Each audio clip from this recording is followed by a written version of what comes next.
Nous avons marché au milieu de nos frères. Nous avons porté le poids de leurs jours. Nous avons souffert en voyant leur colère. Nous avons offert simplement ton amour. Simplement ton amour. Seigneur, nous arrivons des quatre coins de l'horizon. Nous voilà chez toi. Chez toi. Seigneur, nous arrivons des quatre coins de l'horizon. Dans ta maison. Dans ta maison. Bonjour et bienvenue à vous tous qui vous joignez à nous régulièrement et bienvenue aussi à ceux et celles qui s'ajoutent pour une première fois. Pierre Létillec de la communauté chrétienne locale de New Richmond se joint à moi pour qu'ensemble nous poursuivions notre démarche. Alors bonjour Pierre et bienvenue. Bonjour France. Pour cette émission, notre invitée sera Élisabeth d'Amboise de la communauté chrétienne locale de Carleton. La semaine dernière, nous avons abordé le thème « La mission, critères pour le renouveau ». Aujourd'hui, nous terminons ce volet en nous attardant spécifiquement à la parole de Dieu et le mystère eucharistique, qui sont deux thèmes sacrés, piliers de notre foi.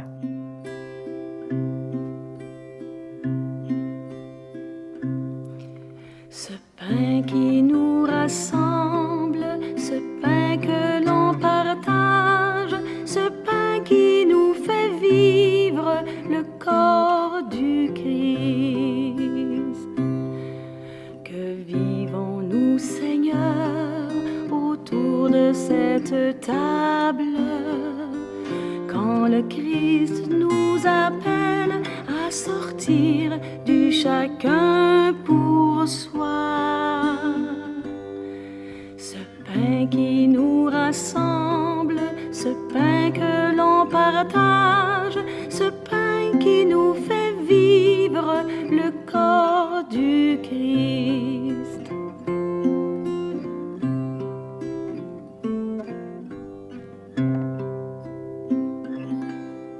Jésus nous lance encore l'invitation à le suivre, à lui faire confiance, à ne pas avoir peur et à nous nourrir de sa parole et de son Eucharistie. Faire de la paroisse un lieu qui donne le désir d'être ensemble, de rejoindre tous nos frères et sœurs avec leurs différences, pour découvrir la joie d'en faire partie et d'être aimés. Voilà comment nous répondrons à l'appel de Jésus. Au-delà des lieux et des raisons d'appartenance, la communauté paroissiale est le contexte humain où se réalise l'œuvre évangélisatrice de l'Église. Voici quelques exemples où le dynamisme missionnaire se concrétise. D'abord, rendre nos célébrations plus invitantes afin de rejoindre tous les baptisés et ceux qui se sont éloignés de l'Église. Puis, fortifier la communauté eucharistique en priorisant la messe dominicale et découvrir la rencontre et l'amitié avec l'autre, peu importe son âge, son origine et même ses croyances. S'éveiller à la joie d'appartenir à une même communauté et transmettre ce désir aux autres. Enfin, encourager la communauté paroissiale à aller vers ceux et celles qui nous demandent rien afin de vraiment rejoindre les absents. Toi, Pierre, parmi les idées que je viens de citer, qu'est-ce qui t'a atteint particulièrement ton attention? Qu'est-ce qui a attiré ton attention? D'abord, France, l'ensemble de ce que tu viens nous présenter est accessible à toute personne désireuse de vivre sa vie de baptisé et de se nourrir de la vie en communauté paroissiale. Ce qui attire particulièrement mon attention, eh bien, c'est lorsqu'il est fait mention de la messe dominicale. Pourquoi? Parce que c'est le jour de la résurrection. Il est important de préciser que Dieu ne nous demande jamais l'impossible. Ce qu'il veut, c'est marcher avec nous et parfois nous porter sur ses épaules comme le bon berger. Nous sommes appelés à repérer les événements, les projets ou l'évolution que l'on veut voir naître et qui vont permettre de renouveler les structures paroissiales à la lumière de notre mission. Notre mission qui est de s'aimer les uns les autres et de faire des disciples. Voilà le cœur de la conversion pastorale désirée, le changement qui doit toucher l'annonce de la parole de Dieu, la vie sacramentelle et le témoignage de la charité. Aujourd'hui, il est question des actes des apôtres, dont l'évangéliste Luc en est l'auteur. Quand on parcourt les actes des apôtres, on se rend compte de l'action primordiale de la parole de Dieu, comme une puissance intérieure qui réalise la conversion des cœurs, comme l'aliment qui nourrit les disciples du Seigneur et les rend témoins de l'Évangile dans les différentes situations de la vie.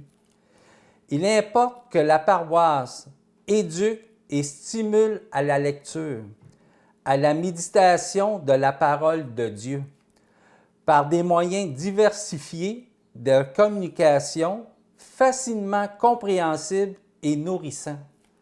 Dans une Église en pleine évolution, attentive aux signes des temps, il est bon de se rappeler que l'on se nourrit de la parole comme on se nourrit du pain eucharistique, que la communion à la parole est rencontre du Christ, que c'est le Christ lui-même qui nous parle quand nous faisons la lecture des Saintes Écritures.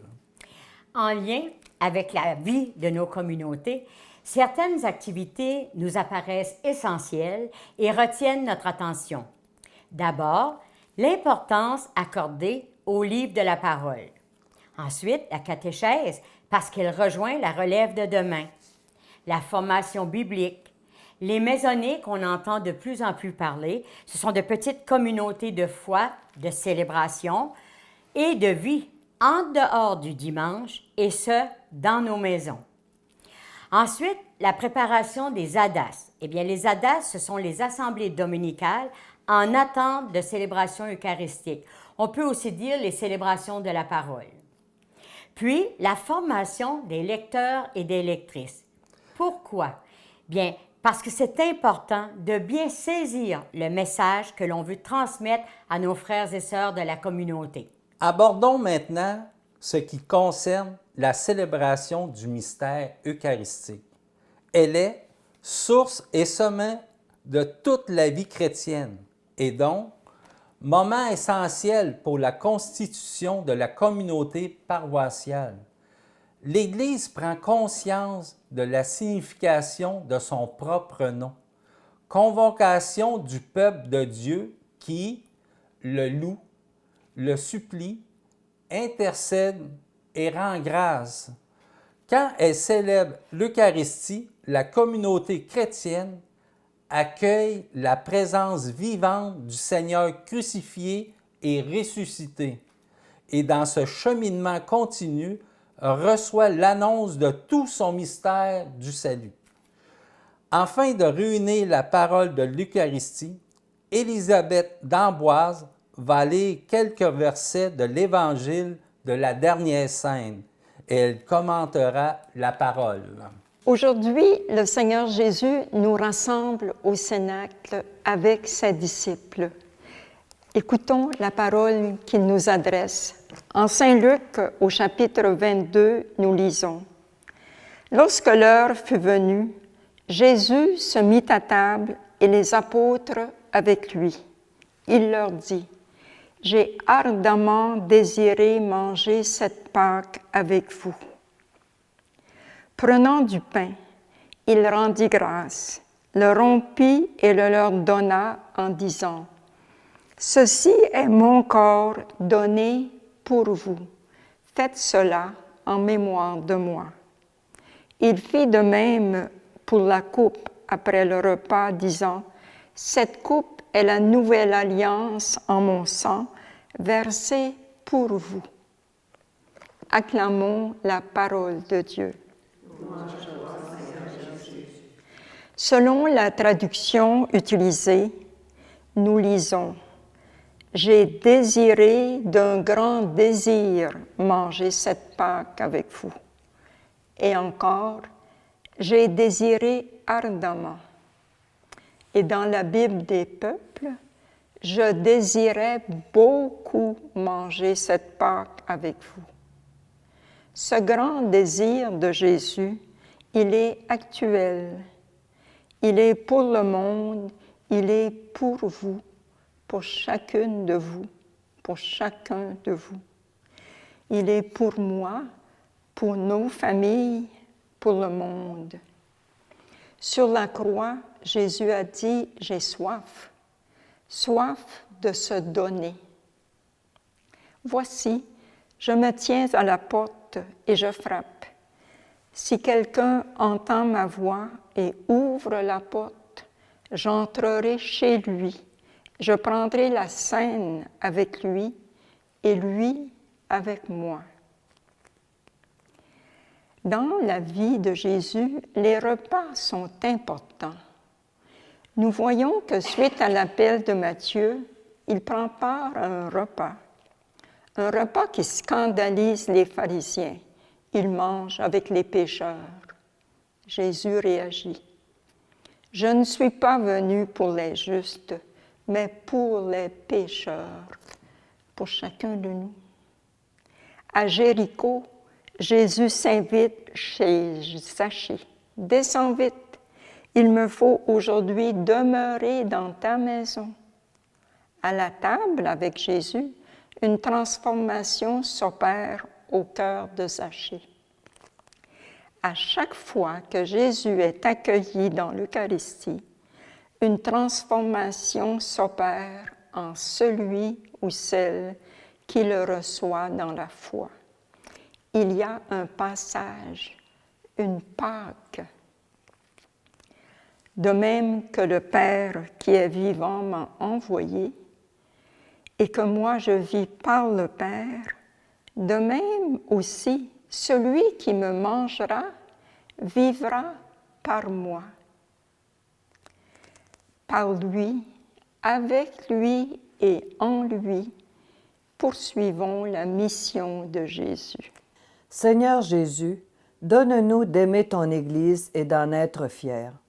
Tu nous invites à en prendre soin en nous aimant les uns les autres tels que nous sommes, jeunes ou vieux, riches ou pauvres, malades ou en santé, sans oublier les absents et tous ceux qui se sont éloignés de l'Église.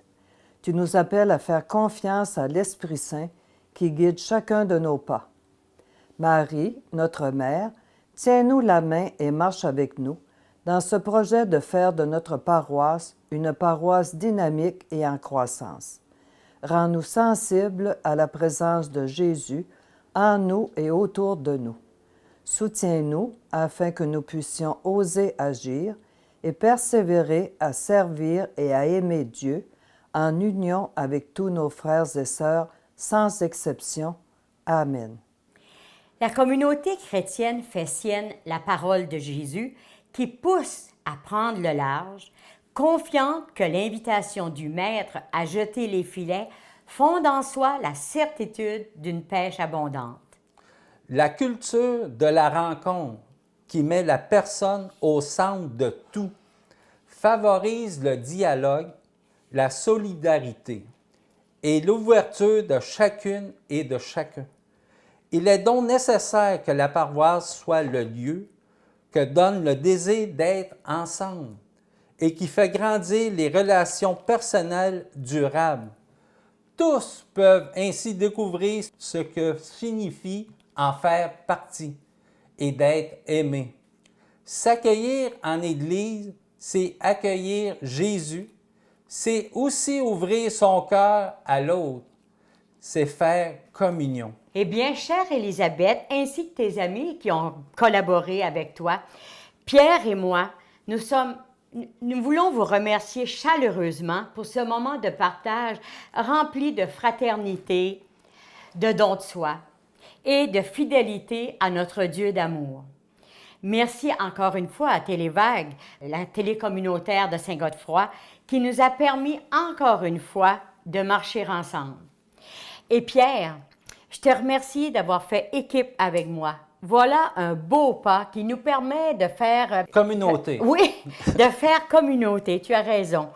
Au plaisir de continuer notre démarche tous ensemble avec le thème « La conversion pastorale ».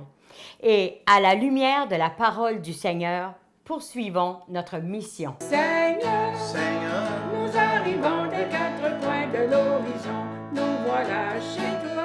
chez toi. Seigneur, Seigneur, nous arrivons des quatre coins de l'horizon. Dans ta maison, dans ta maison. nous avons marché au milieu de nos frères. Nous avons porté le poids de leur jour. Nous avons souffert